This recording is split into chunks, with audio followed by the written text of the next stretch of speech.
Hey guys, this is editorial analysis of 1st November 2016. Let's go to the first one. This is from the Hindu newspaper.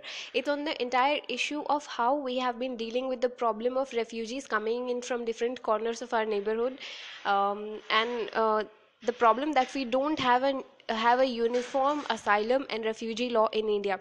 So that refugees in our country, they're coming in from Bangladesh, Tibet, Sri Lanka, Afghanistan, etc. And there is no uniform law that applies to them to regularize their stay in India. So this is one problem that we face. Here, the author says that there is a difference. There is a distinction between the concept of asylum and refugee. These are two different terms. Now, asylum is an expansive institution of protection. It is a safe haven. It has no defining criteria in the international law, while refugee is a narrow category of people. So the author goes on to explain the evolution of these two concepts in this editorial, and he explains it in 3 points. First point is that UN Refugee Convention of 1951 links refuge to persecution on racial, religious, national, social or political grounds. India did not sign it because this definition was too broad and proving of targeted persecution was difficult under this definition. Second point, Africa also did not agree with it, and in 1969 they adopted a new definition. According to it, refugees are people who flee serious public disorders, external aggression, occupation and foreign domination. Third point, during 1990s Balkan conflicts in Europe realized many people who were displaced were technically not refugees. Okay, so the European Union created a new asylum status that is distinct from refugee status. The United Nations Human Rights Commission also followed this distinction, and now the EU Court of Justice, European Union Court of Justice and several other countries also recognize this distinction. So how is this distinction between asylum and refugee status how is it beneficial to us as a country? See, Refugee Convention of 1951, it refuses protection of people accused of serious crimes like terrorism. So if somebody is accused of terrorism in a country, other countries cannot grant that person refugee status. And what happens is governments, they routinely call their dissidents dissidents are the people who have revolted against their own government.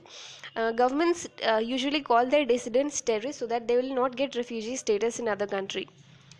But this is where technicalities come in play.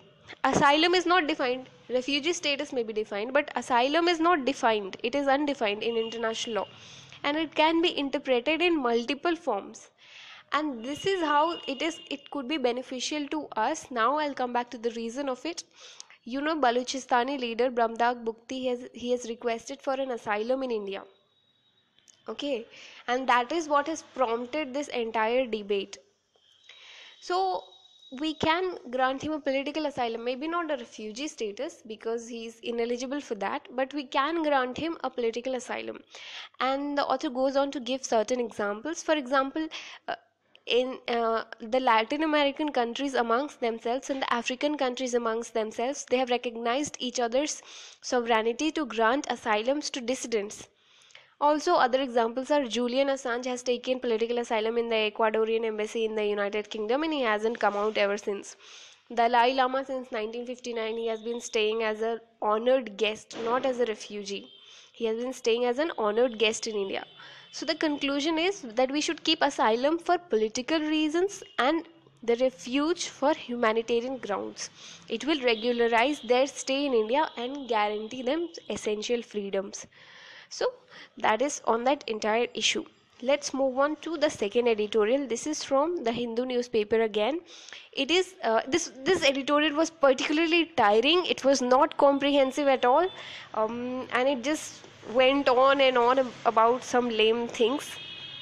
Anyways, I read it for a long time and I have just squeezed out just its essence.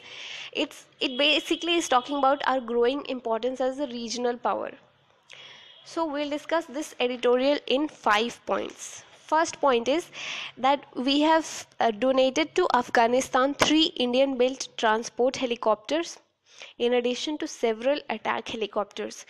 We are also planning to send them tanks called T-72 tanks. Second point, Indian arms exports doubled by value from 2012 to 2015 to $200 million. Recipients include Afghanistan, Nepal, Myanmar, Vietnam, South Korea, Russia, Israel, Britain, etc. Third point, our Prime Minister has announced a $500 million line of defense credit last month to Vietnam. Fourth point, in the last decade, we have exported to our neighbors several of these equipments like patrol boats, maritime patrol aircrafts, radars, armored vehicles, anti-tank weapons and helicopters, etc.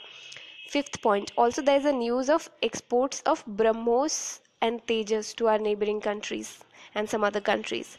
So the conclusion is that arms not only generate revenue, they can transform the balance of power, they can cement alliances, they can provide leverage during crisis and wars, and this is why we need to be self-reliant in defense production.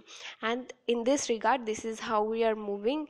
Very important editorial from the point of view of GS paper 3, because security is like 1/3 of that paper.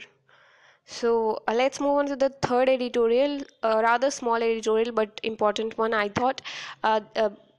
From Business Line, the author really basically argues that BDs in India should be under a higher GST tax rates. And why? He has given 4 reasons. Firstly, BDs are far more tax sensitive because BDs are consumed by the poor are price sensitive. So due to limited income, so if you increase the taxes on BD, its consumption will come down. Second, BDs make males and females lose 6 and 8 years of their life respectively. Third point, BD causes several lung diseases, who doesn't know that, and it keeps the poor in perennial poverty due to medical bills. And fourth point, there is a rampant exploitation of BD workers, especially women and children. There is in the BD manufacturing industry, there is underpayment of wages, there is denial of social security benefits, there is rejection of BD rolled on some pretext or the other. So that is why the author argues that there should be higher tax rates of GST on BD. So that's it for November the 1st, 2016. Thank you.